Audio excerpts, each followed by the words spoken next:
Hey folks, hope all is well and welcome to the Store Hero podcast. Today we're joined by Noah King, founder of Popsicle. Noah, thanks again for joining us. I'm happy to be here. Thanks for having me. Maybe just to kick things off and give people a little bit of a teaser. I suppose today I would imagine a big focus is going to be a lot of the shared, I suppose, problems and solutions that both Store Hero and Popsicle solves around kind of giving brands more clarity and confidence in their business. One thing that we often see is business owners drowning in data, but understanding which data they can trust and ultimately what actions they can take off the back of that is ultimately the $1 million question. So maybe could you give a quick intro and give people some context on what Popsicle is and maybe what brought you to Popsicle in the first place? Sure. Yeah. So Popsicle is a data connection service. We basically build a more robust data pipe between Shopify and ad platforms like Meta, TikTok, etc. And essentially, what we're trying to do is we want to feed those ad platforms the best possible data so that the machine learning systems and the auto optimization and the lookalike audiences, we want all of that to work as well as possible. And those systems need data to work. And unfortunately, because of privacy changes and otherwise, people, although they need more data than ever, they're actually getting less of it than ever. So there was a big opportunity to solve that problem. Definitely. Amazing. Ultimately, this problem is going to really have come to the fore in the last couple of years with, again, those privacy changes. When did you see kind of a shift where people were really looking to maybe Yeah. look a little bit deeper than the numbers that Facebook were ultimately giving them? So I would say, so 3 years ago, almost to the day, it was April of 2021, iOS 14 came out, and anyone who has a Meta account, you always get these alerts that pop up. So everyone starts getting these alerts. Oh, best practice, you should turn on the conversions API. And we all got them, and we all, most people said, it's going to be nothing. It's going to be fine. It's no big deal. And it turned out it was a real problem. So by the time August rolled around, most businesses at that point basically said, whatever I was doing before is not working anymore. And it was very, very painful. So we actually were running a different business. We were running a do-it-yourself market research business, trying to democratize getting customer feedback. And we were using meta ads at scale to recruit panelists to run market research and ask questions. So as users of meta ads, we felt the same problem and we fixed it. We were developers, Facebook app builders, and we basically built a very powerful data connection. And we were on sales calls with actual customers, with brands saying, hey, don't you want to hear from your customers? Don't you want to be able to get real-time feedback and test your products? And we're selling this like market research product. And they were like, yeah, market research. I can't even think about that right now because I can't get my Instagram ads to work. So we were actually hearing on sales calls for one product, this pain point to this other product. And we're like, we've actually solved that. If we could solve that for you, would that be valuable? And they were like, yes. So we essentially pivoted. We took a product we had built internally for ourselves. We brought it to market and it was just very well timed. I mean, there was so much pain and suffering. Everyone was freaking out. We had a really, really fast scale up when we first launched just because of kind of product market timing. And just to be clear, this isn't enhanced attribution. It's data. It's better and cleaner data flow between, as you said, Shopify and the ad platform specifically. Yeah, so attribution's part of the story, but really, let's zoom out a little bit. My opinion is this: we are at a point in time where the machines are in control, right? So if you think that you're in control when you're buying ads on TikTok and Google and Facebook, like you're wrong. You are not in control. You have some control, but you have basically trusted these algorithms to make a lot of really important decisions for you. So if that's the case, you need to have the best possible data going into it, and you need to have humility to say, all right, I'm not in control. Someone else is in control. How do I work? How do we work together here? So attribution is really one of the ways that you can see as a business owner, all right, I placed all these bets. We allocated all these media dollars. What worked? What didn't? What do I scale up? What do I scale down? And I think that's hugely important. I don't want to diminish the importance of that. But that might be like a week over week decision or maybe a day over day decision. The data that Popsicle is sending back, let's say into Meta is making real time decisions every thousandth of a second. which version of creative when you have automatic creative decisions, which bid when you're in an auction, which placement when it can be placed across all these different devices. The algorithms are making so many of these micro optimizations that you need to run on autopilot, and that's the data that we feed back in. So put simply, some tools make the team smarter, some tools make the platform smarter. You need both. Our focus is making the platform smarter. It's such an interesting point as well, because I think we would have consistently seen as well with auditing accounts and stuff like that. A lot of people are maybe tethered to the past, whereby you had to be so specific in your targeting, in your kind of campaign structure, because ultimately you couldn't rely on a platform like Meta to make those decisions on your behalf. And that's completely changed. And maybe you can speak to this and be interesting to get your perspective on this. What we often see is a little bit of a barbell approach. Some people, especially this might be in-house media buyers or agencies, that are either consolidating their campaigns down to actually let the machines take over, or alternatively, if you're going to keep that granular control, there's a big burden that you have to maintain internally or externally, in-house versus agency, in order to be making a lot of decisions on a consistent basis. How do you see that with kind of different vendors or media buyers that people are working with? Yeah, I mean, I think the commonality is everyone is scrambling because it's just harder than ever to put $1 in and get $2 out. So everyone has gotten really inventive and creative and willing to try whatever it takes to make it work. Because again, 5 years ago, you create an Instagram account, you put your credit card down, and next thing you know, you're printing money. Like it's just it doesn't work. It's not that easy anymore. So yeah, we see it all. We work with a really wide range of customers, and sometimes we work with agencies, and it's big agencies with really structured or very structured, let's call it playbook, that they use across a bunch of customers. Sometimes it's in-house teams, sometimes it's a really small company where the founder, the owner of the business, is buying their own ads. That doesn't always go as well because you're wearing 20 hats and you can't be an expert in everything. But yeah, we see the whole range. And yes, like the goalposts are moving, right? So if you take the strategy that you had a year ago and you try to make it work today, it's not going to work. Like every couple months, like the game keeps evolving, and you really got to have good tools. You got to be agile. You need to have good data, and you need to have humility and say, I can't outsmart this. I need to learn. I need to adapt. I need to take in all the information and, move as fast as I can, because that's the only way to win in this game. It's just so competitive, so difficult. And, it's like musical chairs. There's fewer chairs than ever. You got to get that seat or someone else is going to take it from you. Big time, big time. It's so interesting. Just to jump back a small bit. So 2021, around this time, 3 years ago, you were on these calls. Suddenly there was a much bigger business in front of us than maybe the business we were already in. Yeah. At what point did you close up shop in the other business? Did you jump into the new business head first? How did you kind of think about that evolution from the previous business? Yeah, so I'll be honest, my co-founder, Zach, he was a huge part in us navigating the pivot. So we were running this other business at 10X. I was very emotionally attached to a 10X. We had gone through Techstars. I'd spent 3 years of my life on it. It was this huge idea that I had.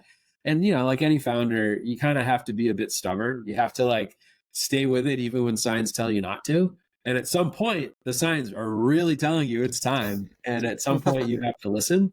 So Zach was really helpful. And what I recall is we had the same conversation 5 times for a week. We had it on Monday. We had it again on Tuesday, again on Wednesday. Finally, on Friday, he was like, no, I don't want to have this conversation again. We're going to pivot, right? And I was like, yes, we're going to pivot. But we followed a real process. We're sort of a product first company. Everything we do is around product development process, customer feedback, validation, all the things that you would expect in a startup.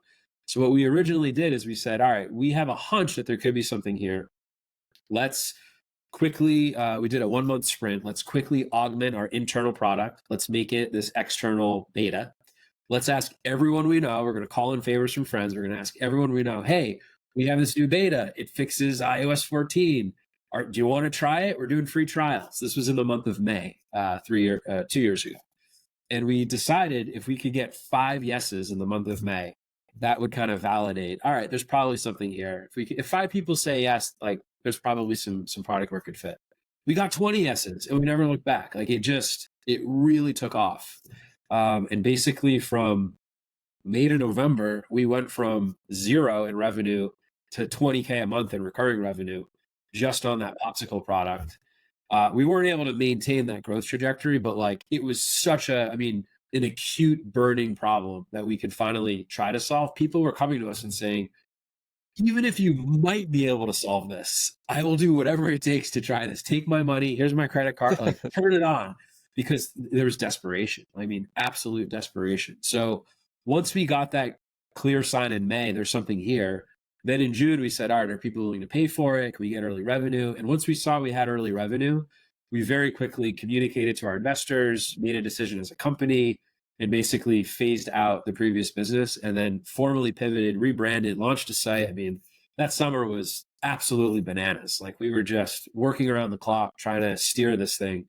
And as we were, I mean, they always say, running a startup is like changing the engine on a plane mid-flight. It definitely felt like that.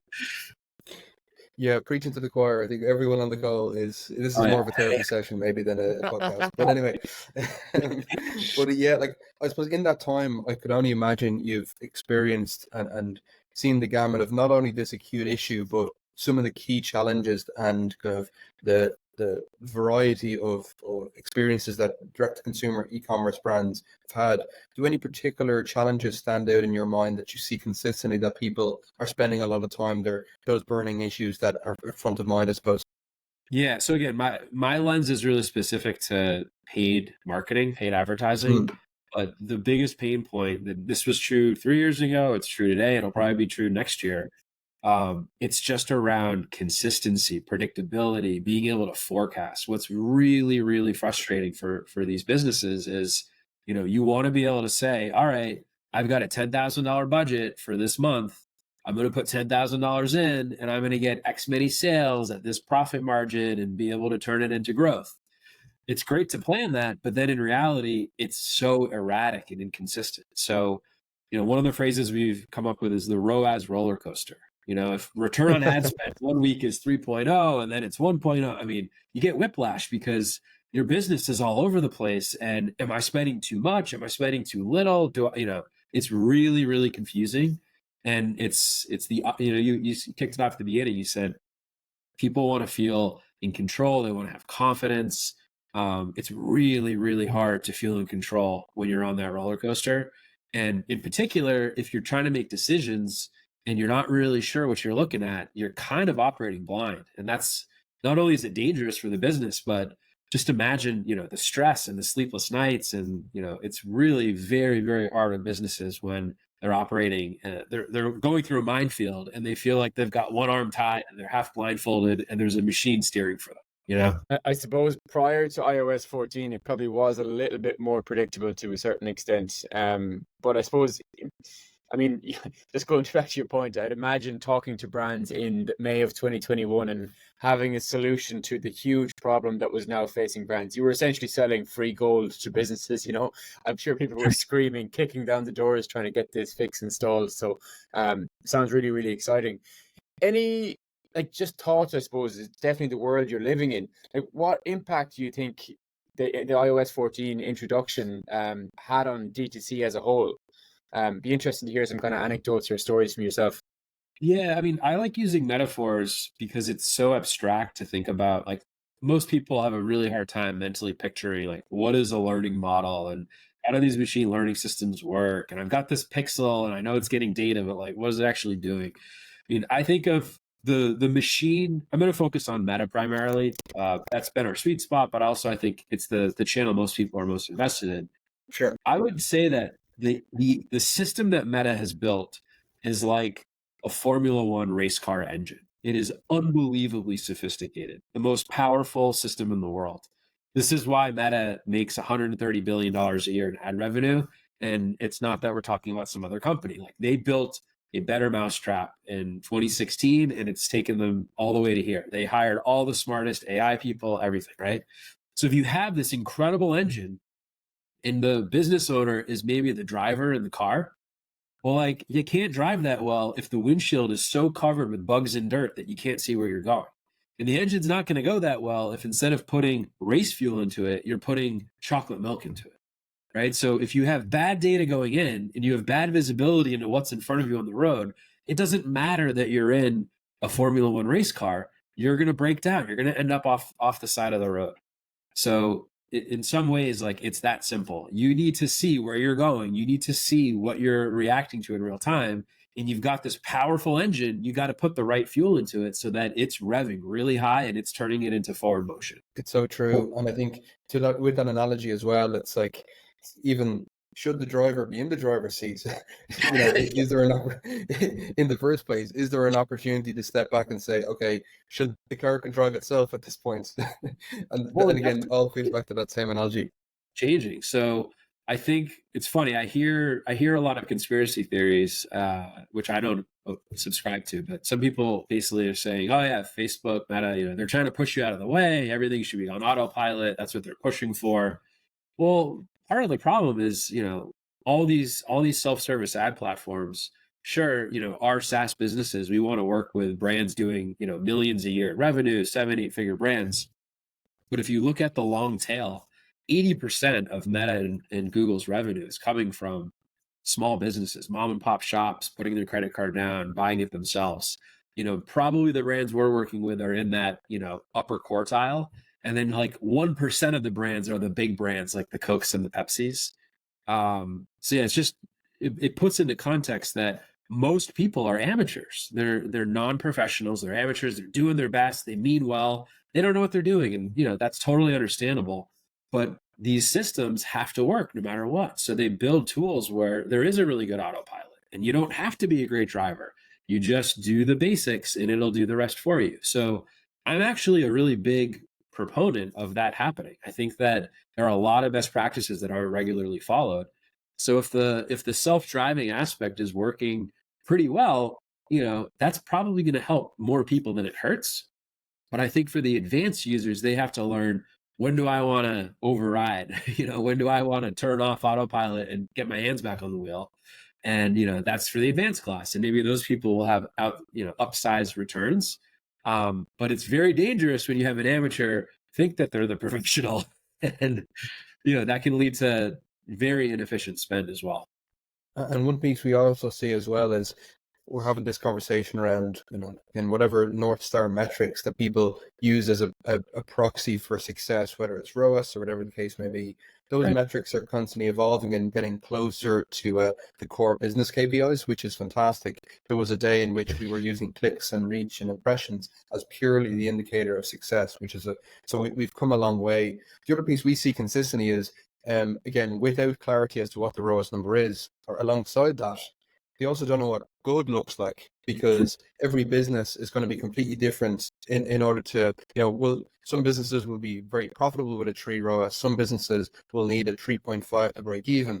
It's a completely different environment for every different business. Yeah, there's a lot of chronic problems specific to paid media. I'm sure you guys are familiar with this, and this is why your platform is so powerful. If you have 2 or 3 or 4 ad platforms in the mix, they're all trying to claim credit for everything. And the reality is, very rarely does a end customer, click an ad and make a purchase in one sitting. More likely, there's this very checkered journey from start to finish, and it takes days. And they see a Facebook ad, and they see a TikTok ad, and they do a Google search, and they see the influencer video on YouTube. I mean, it's a yes and to all of those. So at the end of the day, who tries to take credit?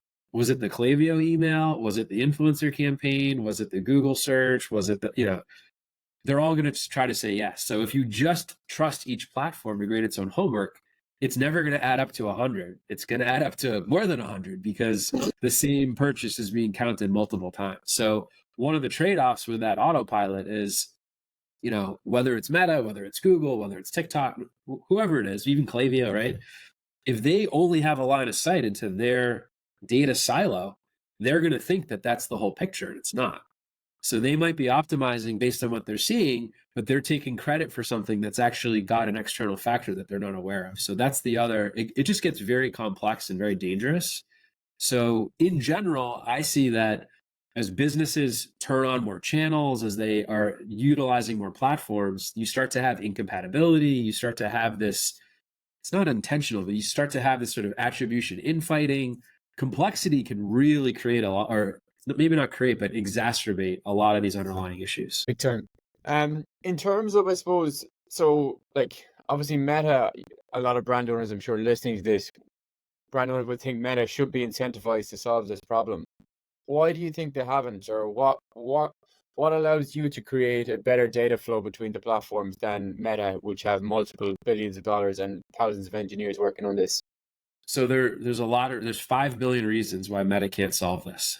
They were fined $5 billion by the FTC. So in the US, there's a Federal Trade Commission. When the Cambridge Analytica scandal broke in 2018, Meta was fined more than anyone had ever been fined before. It was unprecedented.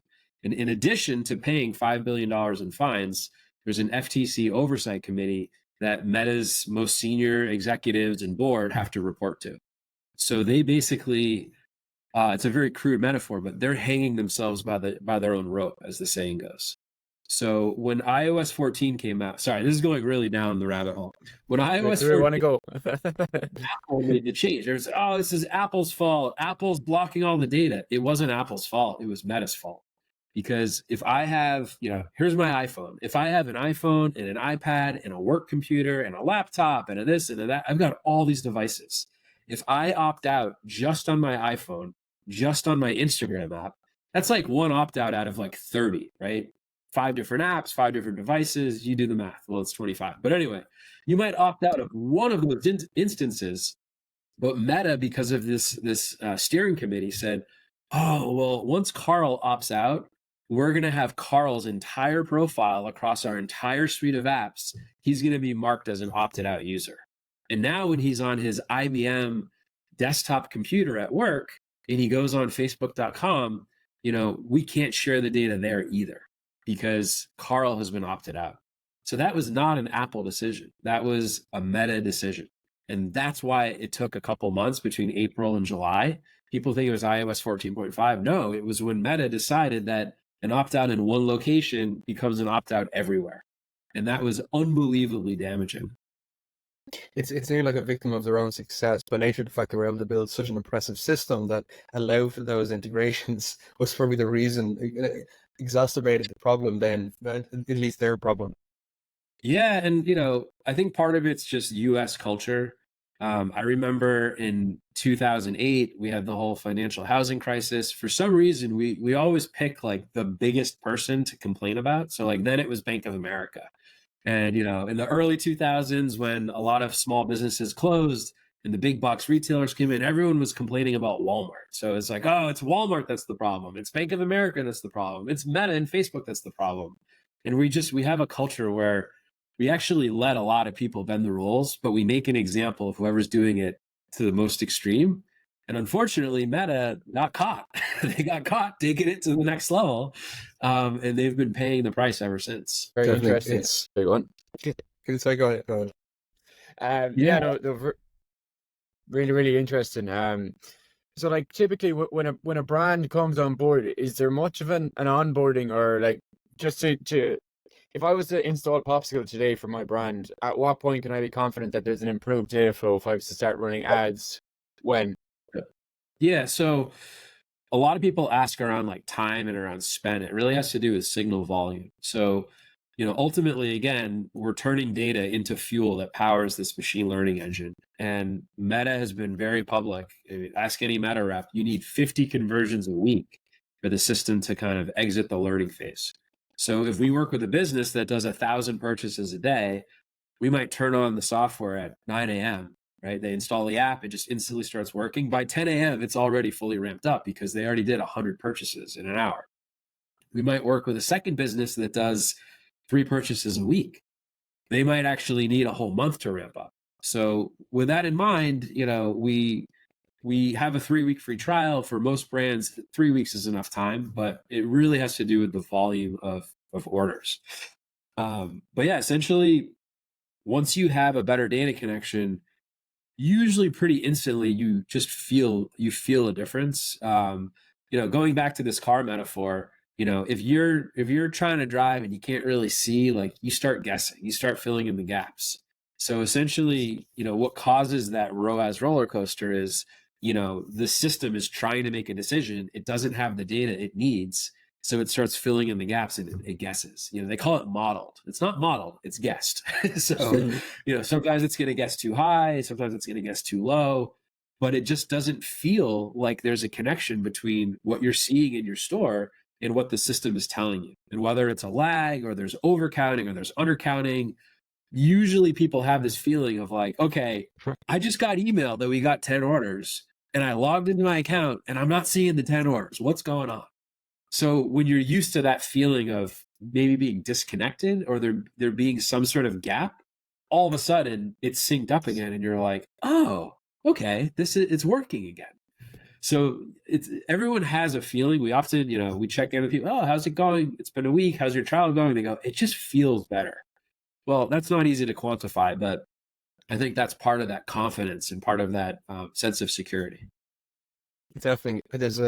I was listening to Jeff Bezos on Lex Friedman's podcast, and he was talking about their forward-looking vision of Amazon and understanding, well, it's a safe enough bet to assume that in 10 years' time, people are going to want faster delivery, more choice, and cheaper prices. So in our context, and I think this is very much a shared language, people are going to want more clarity, more confidence in making decisions, and actually more accuracy in the data. Like this, it's going to be hard to go wrong if those are your key principles, I suppose. So with that in mind, looking forward, as papers evolve, there's obviously different decisions, there's press releases, there's articles every couple of weeks that say, okay, well now, this is really going to be the nail in the coffin for attribution. How do you see that evolving now over the next 12 months? Is there particular decisions that are coming up, particular broader change that particular platforms are making that you think are going to maybe introduce some other challenges for brands, or anything that they should keep in mind, I suppose? Yeah, I mean, I think that there's generally like trends that are opposite that are happening at the same time that creates tension. So I would say, one of the trends that we're seeing is like the shop trend. So TikTok shop is super hot right now, Instagram shop, Amazon shop, the buy button. I think that, it's sort of two simultaneous trends. So one of them is, the platforms themselves, because of all the privacy changes, they've built these big walled garden systems. If they can get you to shop inside the walled garden, well, now there's no data issue because it's all in-house. So if I can click an ad on TikTok and then I can put my credit card down on TikTok, you don't need a pixel. You've literally made the purchase in TikTok. They know exactly what happened. So that solves, from a platform standpoint, that solves all these data issues because you're never leaving the walled garden. You're always staying on property. So I see that happening. But I also think that the opposite side is the consumer trend. So yes, people want convenience, but the reality is you got a lot of options. And some people love Amazon. Some people don't. Some people love TikTok. Some people love Instagram. And like where I see brands heading right now is you don't get to choose. You got to be everywhere. Like you have to be on all the channels. You don't get to say, well, maybe I'll try this. No, if you aren't there, there's people you're not going to reach. So to get all of your audience, you have to be in more places than ever. And again, that increases complexity. So what do you do when there's complexity and you're resource constrained? You need more autopilot, you need more automation, you need more platforms, you need more tools. So yeah, I see all these things sort of happening all at once. And it's not good or bad. It's what's happening, right? It's complex, it's hard, it's confusing, and you need more tools, but then you have tool overload and you don't even know, it just comes with a whole host of second order and third order challenges. Definitely. I think one thing we see across brands is kind of taking a macro and micro approach. So on a macro basis, they will look at metrics like MER to get a broader view of how their overall performance plays together in an imprecise, but actually, as in kind of imprecise in order to make channel level decisions, a pretty good idea of how efficient this, treating a business as an investment. What's the return on my marketing spend overall? So using that as a kind of a clear and clean way to judge success across the board. And then from there on a micro level, feeding that data on a channel by channel basis as strongly as possible. To your point, if it's a case that, okay, Flavio's got to over-report, Meta, Google, TikTok are all going to over-report, but at least if, again, you can create those walled gardens, make sure they have enough information to make their decisions, even if those decisions bring them to the conclusion that they deserve more credit, they'll make better. It's less about what they say they drove, but they'll actually make better quality decisions in each of those buckets. So again, all that to say, it's kind of like it's never one size fits all. It's never one nice clear North Star number, and you can disregard everything else. But hopefully, if you can play both sides, you're going to end up in as strong a position as possible. And I think speed is a factor too. So, not that this is happening all the time, but there's a handful of businesses that I know pretty well over the last 2 years who look like they're doing great and look like they're scaling. And you see, their founder posting and you see, oh my gosh, these guys are crushing it. Some great screenshots. And they've gone out of business. And you go, what happened? And they say, well, this even happened with Dax Shepard. I've listened to his podcast, The Armchair Expert. Yep. He and his wife, Kristen Bell, two mega rich celebrities from Los Angeles. They had this like baby diaper product. And just like that, they went out of business. And you're like, it even happened to them? Like, what happened? Oh, well, we were just overspending on Facebook ads. And next thing you know, we were underwater. It's like, how does that blindside you? Like, if your efficiency is off, like you should hopefully be able to see that in real time and make a decision on Monday that, affects the data on Tuesday. If you're looking in the rearview mirror once a quarter, it's too late. You're already underwater. You're already out of business. So I think the speed and agility to set up a feedback loop, right? Be able to, run the numbers, but maybe have a dashboard that's updated in real time. That becomes your operating dashboard where, hopefully every day you're really agile. You're really in real time figuring out what's working, what's not. Because if it's not working, man, you got to change very fast. Big time. I mean, it's so interesting. We're talking to so many different brands, and obviously every brand is at a different stage. But also what's really interesting, the different stakeholders within the brand and how they view ultimately what is the gas that drives every e-commerce business, meta ads. The CFO, the founder, and obviously often the agency or the CMO are going to have a very, very different view on meta ad performance as a whole. As someone who's in the weeds with it, how do you think about all of the different attribution windows that are available to an e-commerce brand, particularly when trying to gauge success? There's so many different ways in which to view the data. And we can see that often what can happen on a Monday morning is brands can get into almost an argument in terms of which attribution window do we actually look to trust. And it can become an argument between who's actually been doing the work versus, again, trying to get those truer signals in terms of, is it actually working? So I have a really big bias towards 7-day click. So again, within Meta, the default is 7-day click, 1-day view. You can still report on 28-day click, but you can't optimize to it. But basically, the reason I have this bias is one of the things that our platform does is we're capturing click IDs, and we store the click IDs for up to 7 days. And when we send those click IDs with orders, it's unbelievably valuable. That's the gold that you can send in a payload, because a click ID is deterministic. It's going to match to a person and solve identity. It's going to match to an ad click and solve attribution. It's going to basically illuminate whatever story needs to be told. So what we found in our system is if we trust 7-day attribution and we send 7-day click IDs, they're going to line up pretty well. There's not a lot that's going to fall outside of that alignment. And it can be verified. So for example, if you do 100 purchases and we pass 50 click IDs, 50 of those 100 purchases, we pass a click ID, I'm pretty confident that Meta is going to take credit for 50 purchases. Maybe 55, maybe 57, not 100. Certainly not 100, right? So we basically use 7-day click tracking to essentially validate the attribution that we're seeing. 1-day view, I can't validate it. Nobody can. Right? So 1-day view is basically, you got to just trust what they're telling you. And let's be honest, should you be trusting Meta to grade their own homework? Probably not. So it's not, I get into a debate with creative agencies because 1-day view is real. I'm not trying to diminish 1-day view.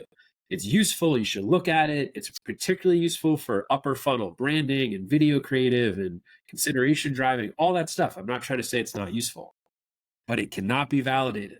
So you're just sort of stuck, you're stuck just trusting what Facebook tells you. And unless they're going to share an impression log, unless they're going to give you the means to grade their homework for them, it's sort of in my mind, it's sort of a proxy metric that you look at and maybe you consider, but I would not bet the farm on it. To your point, it's very much kind of the halo effect that kind of sits in between all these channels. It's not going to be, again, it doesn't, you can't attribute a lot of value well, to be honest, to your point, as much value as you can click. And again, everyone is operating in kind of as in imprecise environments with so many different components. It's a case of, you don't want to have analysis paralysis as well, whereby you're overly focused and not actually making a decision because you're too tied between all these. And again, we see it consistently where we talk to brands who it takes up all the air in the room, that even this kind of conversation, it is the guts of that Monday meeting as compared to the fundamental components that drive the brand forward. So again, it's a hole to dig into, and you can fall into, I suppose. In the same way that like a baker can overwork their dough and then it doesn't rise, like a lot of people overwork their data and overwork their ads. I just wrote about this last week, and I basically said, like, stop changing your ad settings. Like, if you're changing your ads multiple times a day, your ads are not performing well and it's your fault. And like, sorry to be so direct about it, but particularly if you have a machine learning system in place, every time you make a change, you're resetting the learnings. So if you have analysis paralysis and you've got 10 different dashboards that you're checking, and 3 times a day you're fussing with the settings, and it's like that annoying kid in the car who just keeps changing the radio. You're like, dude, just let it play. just let it do what it's going to do.